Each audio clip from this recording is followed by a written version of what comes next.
did last year, right around this time, the way they categorize aggravated assaults. So that has bumped our numbers up. But significantly, what I see coming across my desk, most of the times when we're dealing with this crime category, it's the domestic incidents, domestic violence, and it's the road rage incidents. We had a pretty significant increase in road rage. So it's been kind of gradual over the years. I think the population is expanding, more cars on the road, and compounded with the fact that it seems like everybody's in a rush to go places, and tempers fly high, especially when it's hot. So that's what we're seeing. I don't know, my recommendation for that is don't get caught up in the moment because it does have serious repercussions. Most of these reports come with at least license plates on the suspect's vehicle, so we do follow-ups, and the district attorney does end up filing most of the time. So the best thing to do is just don't make eye contact with the person who's trying to instigate the incident, whether he cut you off or you cut him off accidentally, whatever the case may be. Try not to make eye contact. Do try to track somehow your peripheral vision, what they're doing or where they're going, and just try to diffuse the situation. That's the best thing. If you feel like you're being followed, then 911 call, or just just don't get stuck in a position where now you're being confronted when the guy gets out of the car. So that's for violent crime. Property crimes were up in two categories. One is the residential burglary, and one is the cars being broken into. I did a little segment with the Channel 4 last week on the cars being broken into, and we have a significant increase in that category. And reports have been coming in for the last year and a half, where people tell me that they locked their car, they went back the following morning, the car had been ransacked, but there was no evidence of forced entry, no shutter window, no pick locks. And then the doubt comes in, did you really lock the car? Is it possible that you left it unlocked? And as time went by, we realized that people were more insistent about the fact that they did lock their car. And so the question came up, how do the crooks get in? And so now we're coming across these little devices, electronic devices that they have. And it works on the later model vehicles like 2010, 11 on, that has the electronic door locks. And basically it's a signal amplifier is all it is. So middle of the night, your car is in the driveway, they come by, they figure your key is in the house somewhere because your car is in the driveway.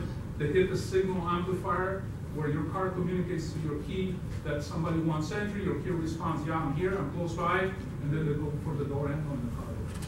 So that's really becoming a very prominent trend just in the last year or so. So, you heard? Is there anything you do in terms of distance or anything else? Anyone? Anything you do in terms of keeping your electronic keys? You know, the newscast that did the little clip with me showed later on that you can put your keys in the freezer and they sell this kind of bag.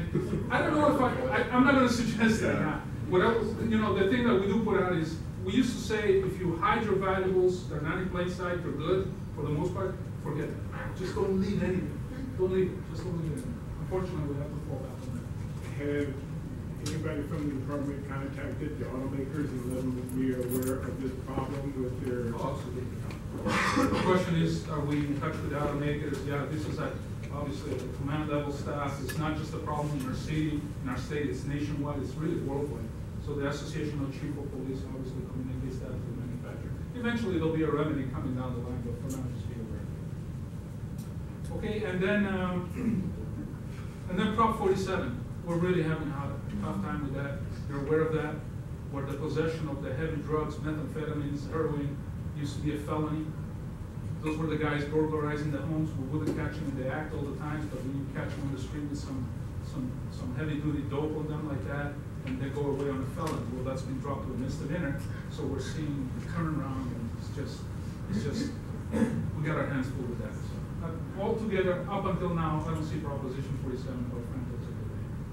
So, an increase of homeless population, unfortunately, and the increase in radio calls that we get daily now, over and over, mentally ill radio calls where somebody's not thinking right, and then we get the call, and now we're faced with a potentially dangerous situation. Anyway, just want to bring that up.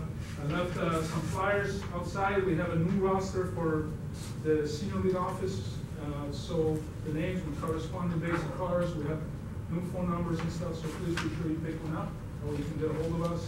I have a little flyer about domestic violence, it's back there. And also about fireworks coming up. Basically, we came up with the flyers thinking that if you have a neighbor who chronically does this every year, now you're dreading it, you expect him to shoot off the fireworks. If you want to take a few of these and just pass them out, and make sure you hit his house, and let him know that all fireworks are illegal, maybe that would be, something you can use. Thank you very much. Any other questions? What do you recommend for especially this year? We had a lot of dry trees and a lot of dry lawns, and every year it's been the same. At least in my neighborhood, where it just goes nuts on the 4th of July. Is there anything that, because I know you guys probably don't know. Yeah, it is. It's definitely a difficult day. You appeal to the common sense of the people. You tell them, you can't do that. Not only it's illegal, it puts the community at risk and all of that.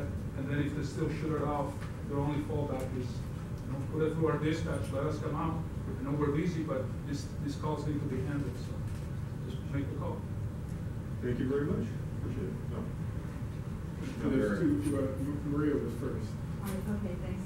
Daria, I've really seen an increase in homeless in counties, really significant along the freeway, Oklahoma, also along the five, especially in Granada Hills. There's been camping north, north, there in the dry riverbed, or wherever that was. What can be done? It was the topic of discussion, deputy chief level, so we had a bureau meeting last week, and one-on-one with the deputy chief of our command in Valley Bureau. Basically, is like our chief of police. And it's really a big challenge because if the individual is involved in criminal activity, of course, it's a police matter. But if it's not actively involved in criminal activity, so typically, the encampments where they're just, on the streets type of thing, we don't even have a violation to really go up and confront them with it. So it really becomes a social type of problem. And I know there are some laws that they're trying to pass about their properties and stuff. I don't know what the answer to it is, really. Obviously, the individuals need help. Last time we had the Porter Ranch in the county, and there was a mention about this Canada Valley mission. Supposedly, there's people who are going and helping those family members who people get into the mission. Is that helpful at all? Resolve anything? The problem I see, Maria, quite frankly, in all honesty, is just that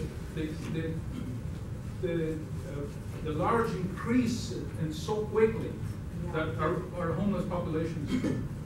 It's really, it's not like you reach out to a few individuals, these are the ones that are out there to solve the problem. It's not like that. We really have more than we can handle in life. Yeah, I did, but you know what, I was hoping Tanya would be here, and I think this is more for her than usually, because you were talking about the fireworks, and remember 10 years ago, we used to have fireworks here in the north end of the campus here, and now the only place up here is at the church, and that's become problematic because you can only get so many cars up there now. So it seems like the number of fireworks, legal fireworks displays have really shrunk from what they used to be. So that's why a lot of people are on their own. And very expensive to put on because I know Shepherd pays a lot of money. Yeah. So we'll put that on, and now with the restructuring of their complex, their compound, this year is going to be even more challenging as far as traffic goes. I think we ought to just look at it and say we're fortunate we even have a show, an organized show, hopefully it's safe, and let's tell the neighbors to knock it off. That's the way to do it. Thank you for your time. Thank you. Thank you. Oh, sorry. Just in response to what you said, I help out at the YMCA, and they're having I don't even know, parking in your Shepherd, so it's just a donation if you want to go. Thank you. No, we don't see your Jim. No, in addition. With the Arts of San Fernando Rescue Mission, they had a grand opening just a couple of days ago, and they're definitely not up to speed as far as taking anybody in. The other company, if you will, was the Hope Gardens and Union Rescue Mission, which is in Silmar and downtown respectively.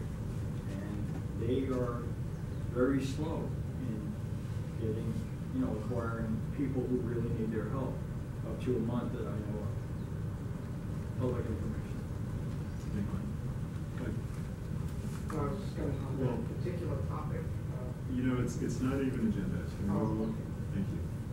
Mr. Larson, are you here to speak or observe? Yeah, no. I came because of the emails I got, and just a couple of topics. I said I'm just going to swing by and let you guys know updates.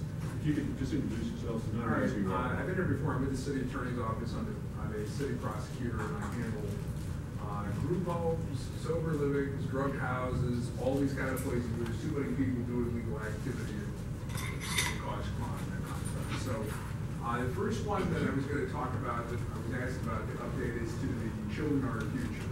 Children Are Our Future, if you don't know, this is an organization that had, I believe, 8 or 9 licensed facilities in the San Fernando Valley. They had 2 in Topanga Division, and then they had 6 or 7 here in Devonshire Division. A number of them are here in Granada. They have Porter Ranch. They have down the street. So if you're not aware of what happened, we were having so many problems with this group home operator. I mean, I can tell you, like the one that they had up here was just north of. There isn't one that's in this area, but United is north and south. But the one that they had on the north side, we had probably stolen property. The one that was down here on the south side, the same thing.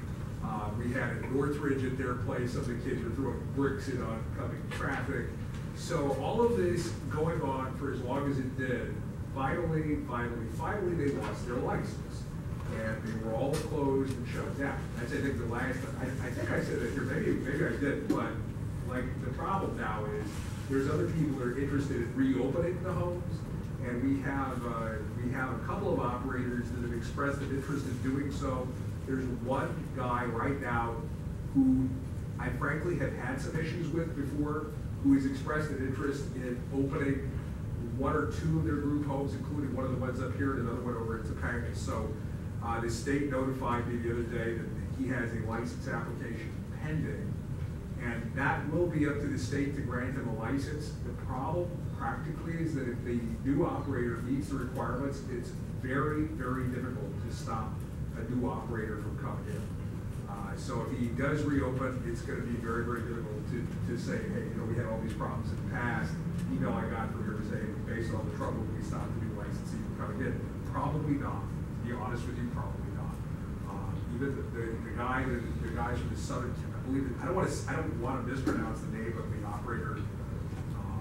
Say the wrong thing as to what he's going to do. But like I said, we did have problems with this was a number of years ago, but he had a home over in Van Nuys where the kids were coming up, burning up the neighbor's car. Literally, they were smashing windows and arson and some other problems. So, but it kind of goes with the territory when you get these kids. Some operators run these places with an iron fist, and some don't run it that way. So the good news, obviously, right now, the current status is all those houses are vacant. The one that was up there, like Marriott is vacant. The one down here off of Zelza is vacant. They're all vacant right now because the county pulled the kids out. They lost their contracts. So, but now if they're going to reopen again, problems may or may not come back depending on how they're operating. And then the other one that we got a complaint about again was this one on San Jose. It's come up here before. It's on San Jose, I believe across from the Dam store. There were some people that were in there. There's a guy that's been going around at night. I guess some of the neighbors have had confrontations with this guy. And I know that LAPD said that he had a warrant. I'm hoping that issue is going to die down. But, honestly, if we had an open case on that place before he came into compliance and he stopped. So if we continue getting complaints, and we will reopen it again. But at this time, I don't. Group home? Yes, it's a group home. Not a kid group home. This is an adult. No. This is an adult one. This is an adult facility. It's kind of like, I guess the best way to describe it is kind of like a halfway house. So that's, I know there's other ones on San Jose. If you're having trouble with it, send me an email and we'll reopen it. But 2 of the ones we were complaining about in San Jose, mainly that one, I don't think we have enough at this time. Case, came in compliance. Bill, do you have cards for? I can just give out my, my telephone number, or I'll give you my email, I'll give you both.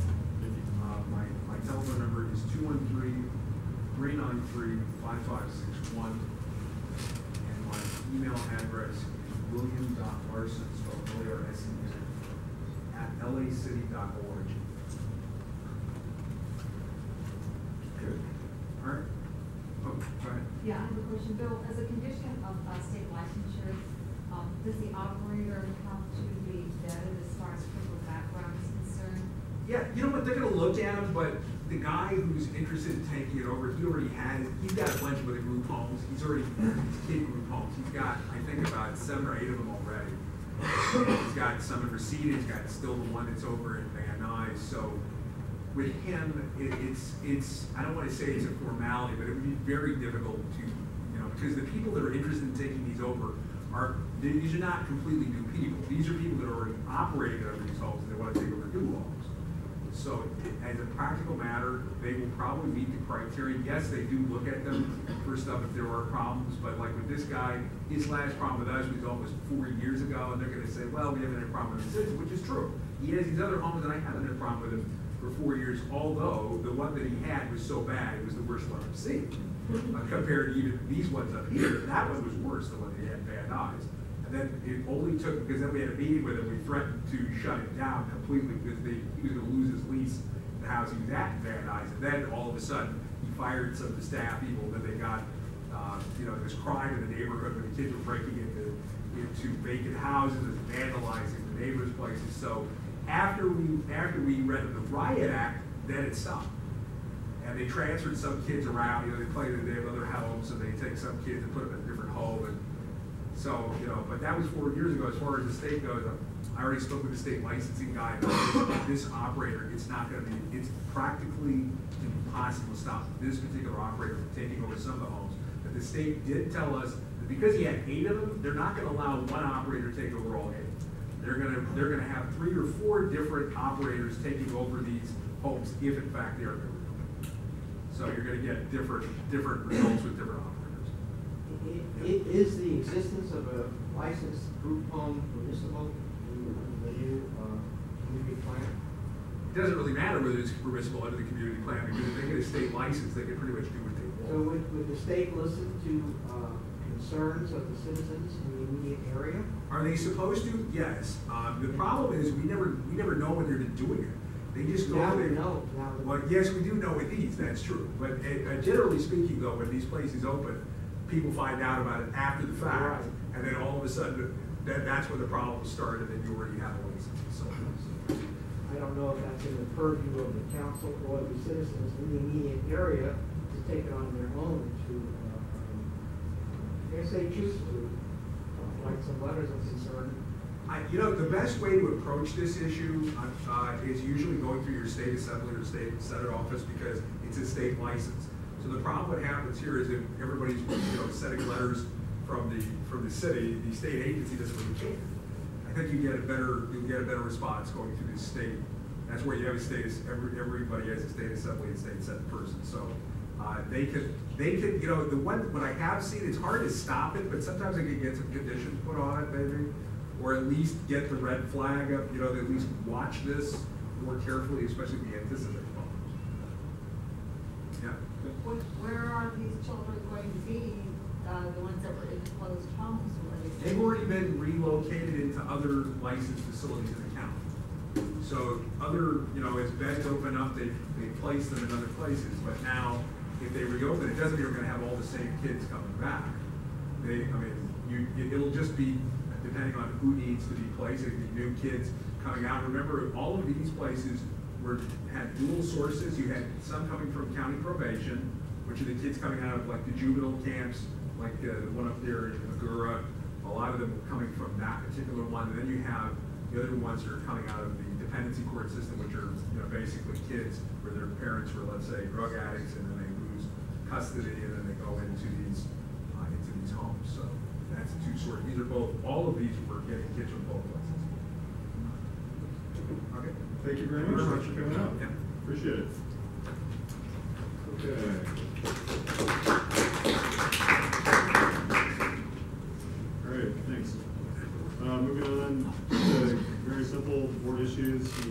open seat, number large, and we will be having a second in August when Varun departs to higher education. So if you're interested, if there's somebody you'd like to recruit, or if you think you can do better than any of us, feel free. You probably can. Well, it's just this young man. Well, we want to talk. Oh, good. Okay, officer report, president, vice president, Jerry, you want to pick this up? Let me see what you have down for me here.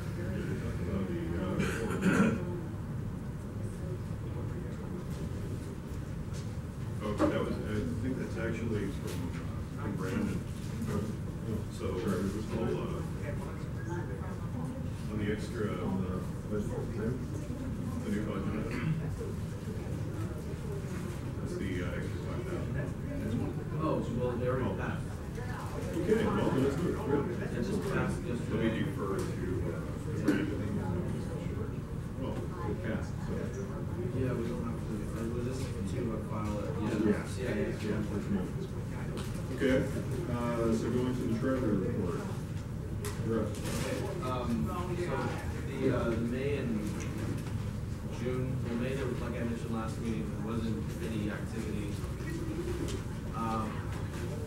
And then in June, there wasn't enough time to look at the statement since basically today when I got it. But what I did do, and so, and because of that, we're not voting on approving, but I do have at least prepared a draft of the budget report that everyone is usually familiar with. There were copies up at the back there, I don't know if everyone got them, but I'll just run through real quick just so everyone kind of understands what has happened during the month of May, month of June. So last meeting, we unencumbered 3 items from general outreach, $7.86 from historic class, $100. Little League baseball opening day, $300 for the table of chairs, because none of those 3 items are no longer needed. We sent in a $1,500 funding request to Sean, that Brad processed the check, but they haven't cashed yet. This is to the Chamber of Commerce for the holiday trade back in December. Yeah, we finally got it processed. Anyways, we also agreed on reallocating $5,000 from the newsletter to general outreach. We paid for $117 to Togo's and $5.20 to Ralph's. One was for the June meeting, one was for the March meeting. Actually, that should be June. State's correct. $285 to Amgraph. That actually was paid, and that was for the banners along the corridor. The permit was paid to LA City. Amgraph actually fronts us the money, so we have to reimburse them. We also encumbered $500 for the LA City budget day that's coming up. $5,000 to Solid, in the form of a neighborhood purpose grant for the trailer improvements at the trailer. We actually processed that check. It's coming out of our fiscal year 15 funds. They haven't cashed it yet. $750 to Southern California Preparedness Foundation for the October FY16 North Valley Preparedness Fair. Already mentioned the reallocation. Temp services, we paid $717.60 for March, April, I think, and then also I think there were like 3 or 4 different invoices to Partners of Diversity for minutes, writing. Yeah, again, it's an outstanding check, it's been processed, it just hasn't been cashed. 3 other items were unencumbered because they were no longer needed in the outreach committee budget line. $3.23, $57.37, and $200 the Holly Park candy, the frame signs, and the table chair. Last item, we also submitted, it still hasn't been cashed yet, to the Brown Hills Community Foundation for the clock. You guys received that? It's been sent. I think they received it. Yeah, we got a notification that they received it. Sorry.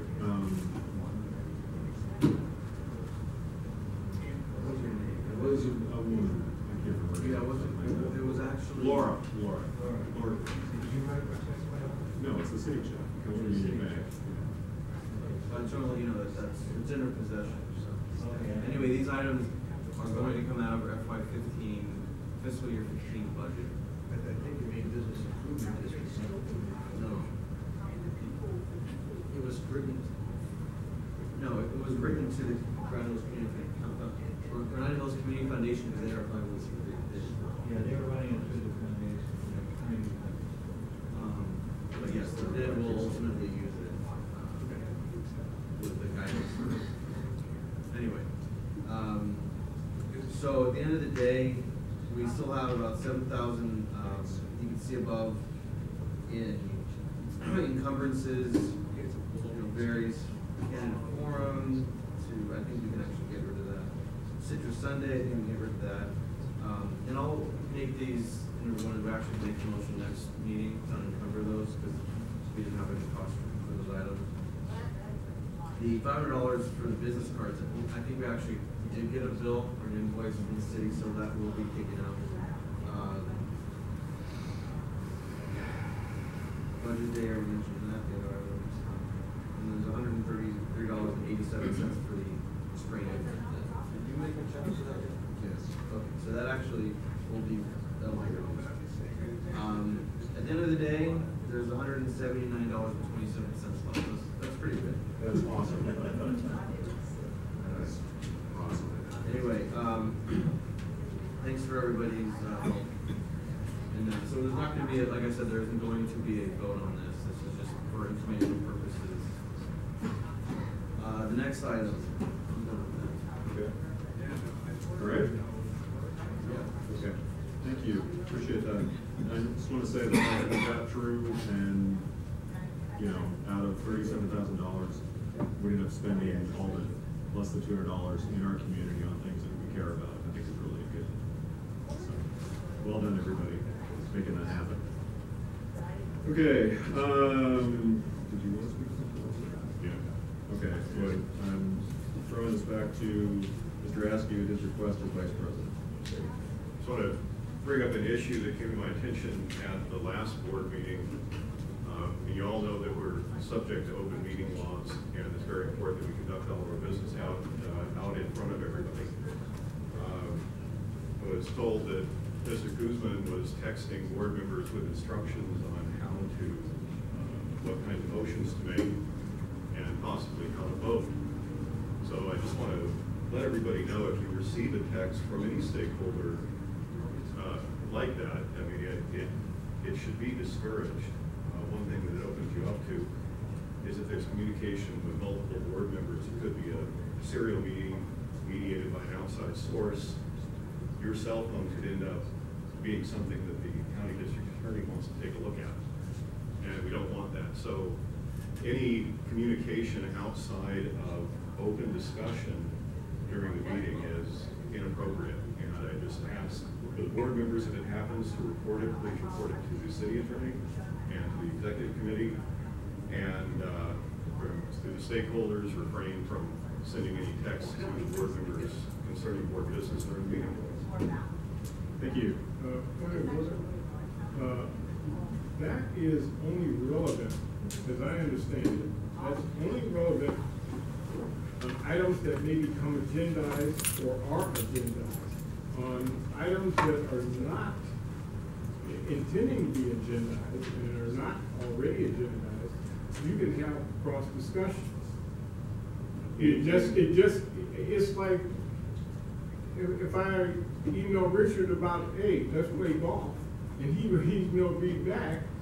I mean, that's just discussion Well, about. I can answer your question. Anything that relates to the subject matter of the council. Yeah, that's different. Within scope. Yeah. So you're right, going to lunch, going to golf. Yeah. Outside of scope. Yeah.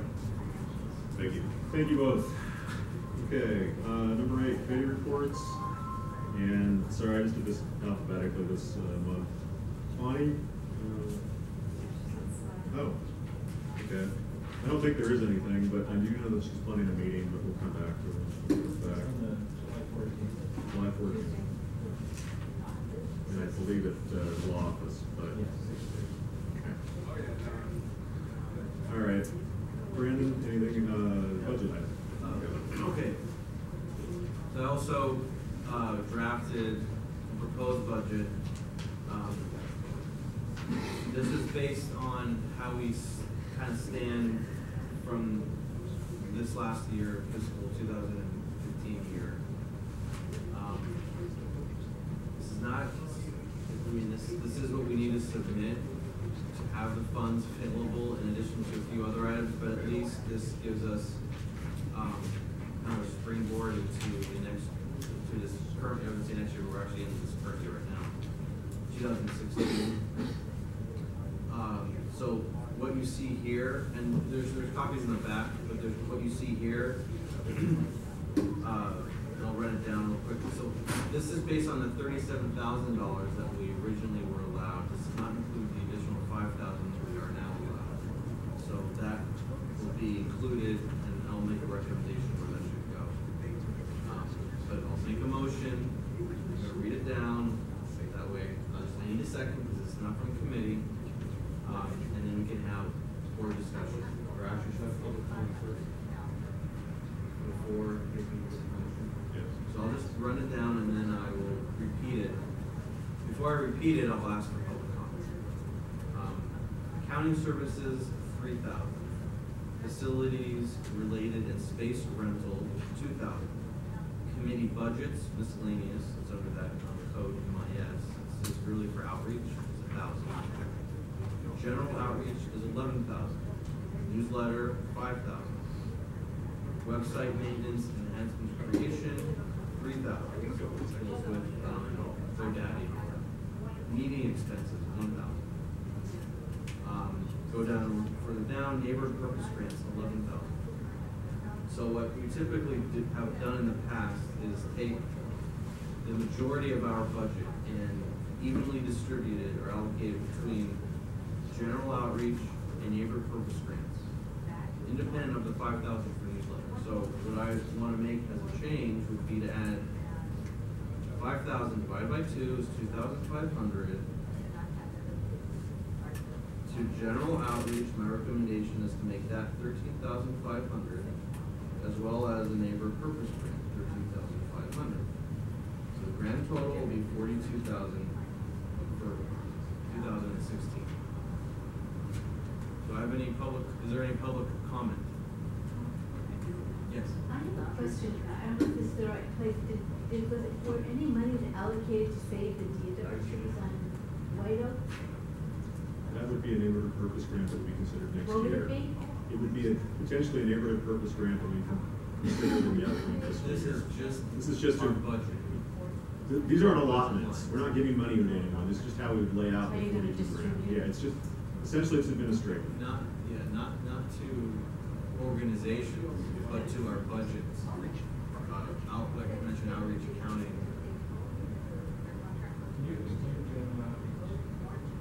Yeah, I mean, I don't want to use the same words to define it, but I mean, it's pretty self-explanatory. In general, one of our two main focuses, what we're supposed to do is outreach. Let everyone know what it is, who we are, the neighbor council system, Granada itself specifically. So any sort of, not advertising, but any sort of outreach efforts where we have pens that say our name on it, the banners on trash that say our name on it, stickers in stores that would potentially say our name on it. If we have a brick that has our name on it, that could be general outreach. It's to get people more involved. They won't get more involved unless they're aware of this. And so we're supposed to be spending money on outreach events where we sponsor and our name is on a flyer, like the North Valley Preparedness Fair. That's general outreach. Any other public comment? Are you scheduled to have elections next spring? Required to pay for it? I don't know if that's been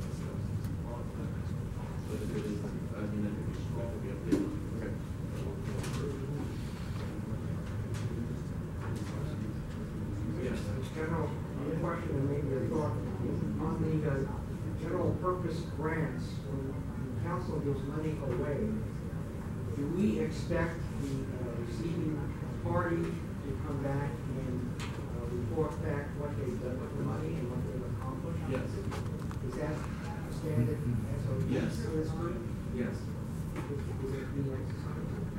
Yes. Many of the councils don't Yes. require that.